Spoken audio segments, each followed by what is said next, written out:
Welcome everyone to today's devotion. We are in the book of Titus, another short book of Paul's.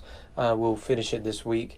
And it, like the previous two we saw, looks at the issue of, or not the issue, but looks at the pastoral epistles. 1st, 2nd Timothy, and Titus are the three pastoral epistles of Paul, where Paul is writing to his young proteges as he's passing the baton of ministry from one generation to the next. And so these three books are preached from often in seminary chapel and are influential works for the training of ministry, but also in how it is we are to understand how the church functions. So anything that we have in the church that's not in the Bible, for the most part, we should seek to avoid. And these three books are critical in our understanding of church offices, church ministry, worship, how to handle conflict, all of that stuff. Well, of Paul's letters, Titus 1 has one of the longer greetings. It's 3 verses long before he even mentions who it is that he's writing to. Typically, it's Paul, an apostle of Lord Jesus Christ, Timothy, our brother, to the church in Corinth. Grace and peace to you, right? That's essentially what they all are. They're pretty brief. Here is much longer. For the sake of time, we won't be looking at the greeting. I think I did an entire sermon just on the greeting. I've done an entire series on Titus when I was an interim pastor in Falls Rough. But I want to instead look at the meat of the book, where Paul begins with leadership. He does something similar in 1st Timothy, where appointing good leaders is vital to a healthy church. Look, here's the reality is, although you need a pastor who can lead and love, you also need a good structure of leaders that, regardless of what may happen to the pastor, the church will continue and the church can function. So you really need both, and also your pastor needs a solid structure for him and for the work of ministry. And so this is where Paul begins. In verse 5, so this is why I left you in Crete, so that you might put what remained in order and appoint elders in every town as I directed you. So Timothy is in Ephesus, Titus is in Crete, which is a small island in Europe. It is Crete where Paul, near the end of Luke, actually lands. He shipwrecks there. It's where he gets bitten on the hand by a viper, right? And then they start thinking he's a god because he doesn't die from it. The poison doesn't affect him.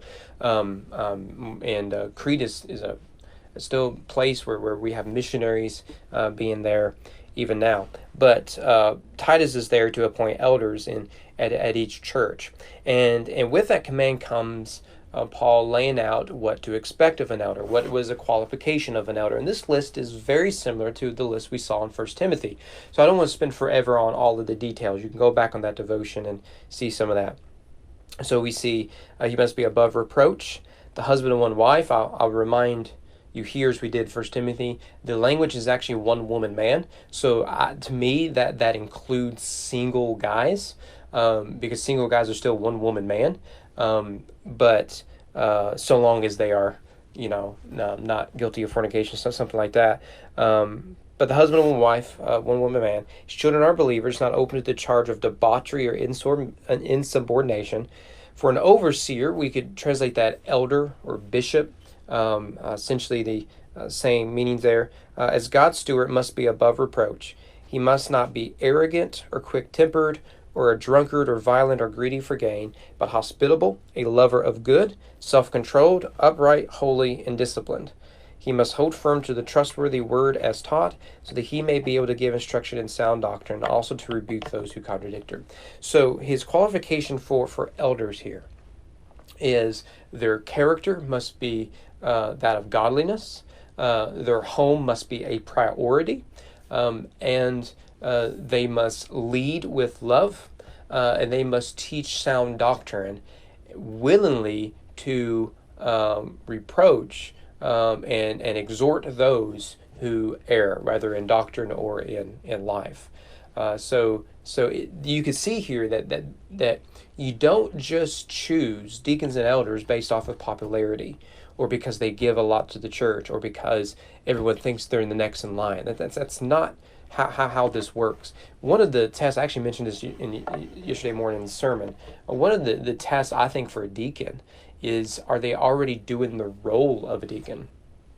You shouldn't expect someone to fulfill that role only after they've received a title, but rather they willingly serve in any way that they are asked, regardless of title. And knowing that even if they didn't receive the title of deacon or elder, they would still serve faithfully. That's the sort of person you're looking for, assuming they have all the godly characteristics and willing to exhort. So you see here the vital importance of this. And can I add just one little footnote? I like to do this occasionally when we look at this passage, because there's not a lot of other places to do this. I've been on a search committee. I've been interviewed by search committees, and we talk a lot about qualifications of a pastor, elder, whatever. But there's this church office, this church row, if you will, that we assume that isn't actually biblical, and this one probably get me in trouble, but I'll be okay. And that is the role of the pastor's wife. That is nowhere in the Bible, and thus the expectation of the pastor's wife is equal to the expectations of any and every wife, mother, and woman in the church. I always like to tell a story when my wife and I were dating, and I was trying to figure out exactly what my calling was. I still remember the first time I preached. I don't remember what I preached on. I doubt it was worth 10 cents that she actually sat through. She came later and said, I don't know if we could ever get married with you being a pastor because I don't know how to play the piano.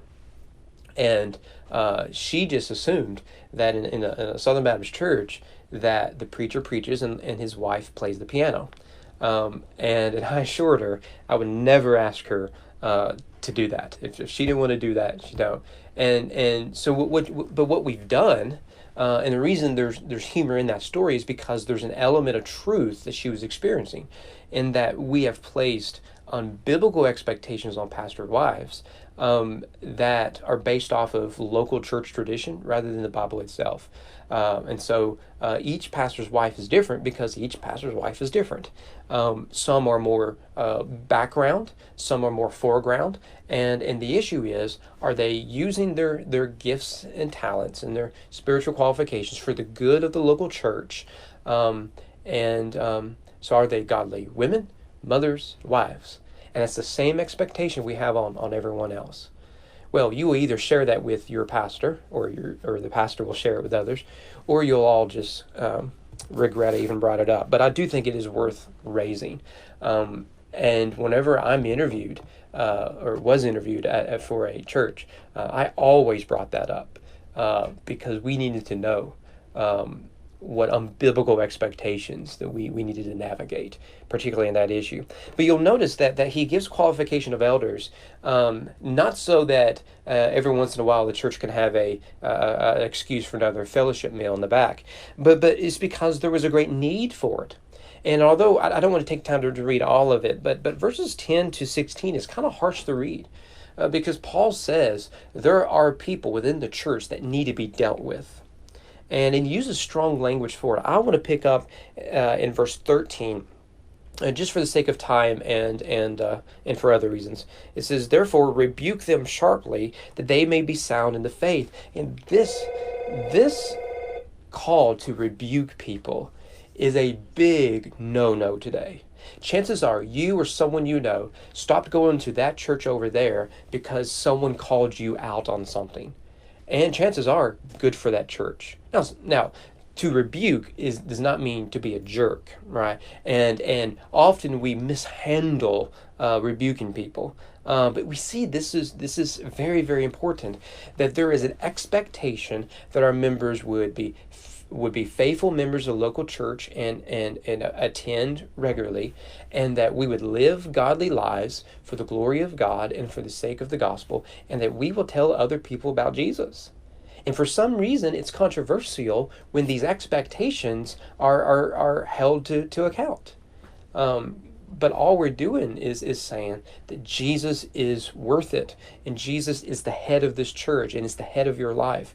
And so in choosing deacons and elders, why this is such an important issue, you are welcoming leaders in the church that you are entrusting your soul to. So this isn't a small deal, but rather they must hold us all accountable as they are held accountable by the church. Yes, they must hold us accountable. So notice that they will rebuke sound of faith, not devoting themselves to Jewish myths and the commands of people who turn away from the truth. The Judaizers was a real problem in Crete, apparently, and one of the issues was these myths. And if you ever study Jewish history, particularly the rabbinical writings, you're going to get a lot of these myths. So if you've been teaching the Bible at all, people have asked you the same sort of questions we've been asked thousands of years.